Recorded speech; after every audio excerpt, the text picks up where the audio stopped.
A veteran who's been in the United States since he was 8 years old is getting deported. So somebody who fought for the country and has been here since he's 8. He's 39 now, by the way. He's getting deported. So this is from the Chicago Tribune.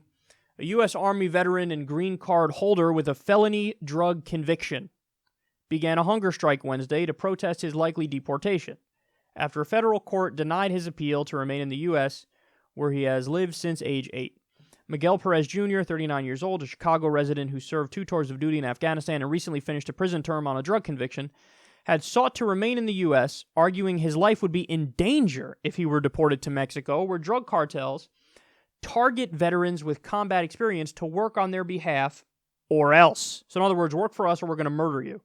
A 3-judge panel for the 7th U.S. Circuit Court of Appeals rejected that argument last week. Perez said he believes deportation means certain death, and the only thing left to do is commence an extreme fast until he is granted relief. If it comes down to me being deported, I would rather leave this world in the country I gave my heart for, Perez said in an interview from the detention center where he has been in custody for the last year. This really, really, really breaks my heart, this story. It really does, because it shows that logic and reason is not allowed on the issue of immigration. You have to have blind rage and just say, I don't care. I don't care about the details. I don't care about the specifics. I don't care about mitigating factors. I don't care about nuance. Kick the bum out. Not really a bum if he was brought here when he's 8 years old and then he fought for the country, and you're going to kick him out after he puts his life on the line for the country? Really? That's what you're going to do? And then, listen, this is the part of my commentary where some people will disagree, but I don't care. I don't think what he did should even count as a crime. So what happened is he apparently sold a small amount of cocaine. Whoop-de-frickin-do. I don't care. I don't care. I don't care. I don't care. You know what that sounds to me like? This is what it sounds like.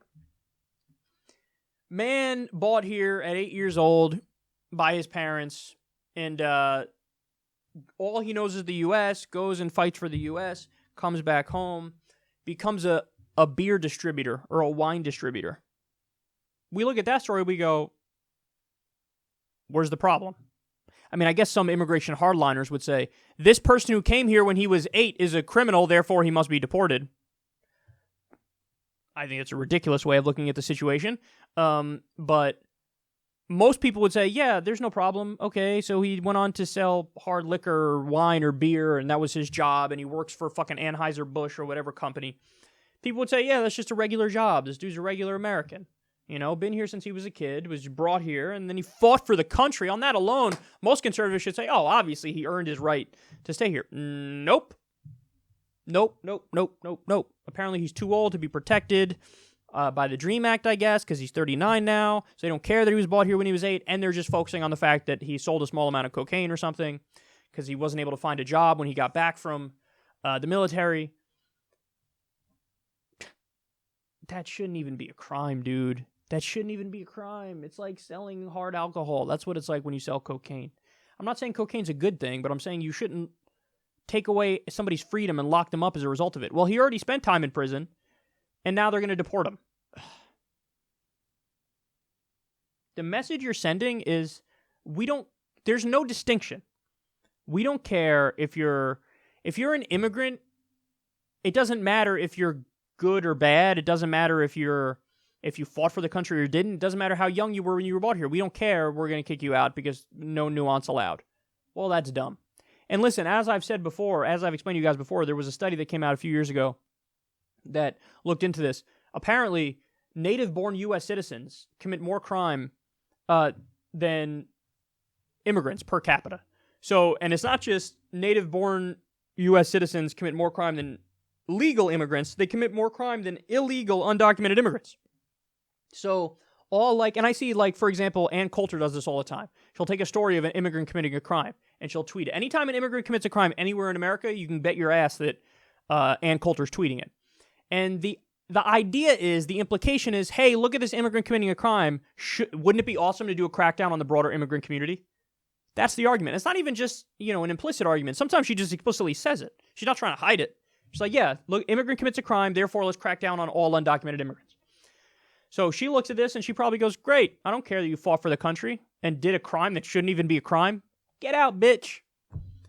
So I just want everybody to know what's happening, and I hope you agree with me, because I think this story is really sad and really heartbreaking, and there's been a bunch of these lately.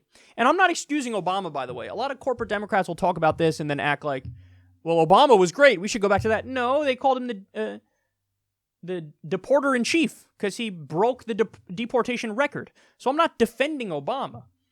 But what I am saying is, under Democrats or Republicans, we shouldn't have a system like this. Listen, I'm moderate on this issue. If you want to, I don't care if you want to do border security. By all means, I'm indifferent. It doesn't mean anything to me. You want to do border security, go all out. But you have to be reasonable about the people who are here. Okay, you've been here since you were a kid. You're a productive citizen.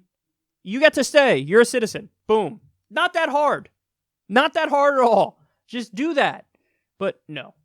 Instead, they're going to deport people who fought for the U.S. and committed non-crime crimes.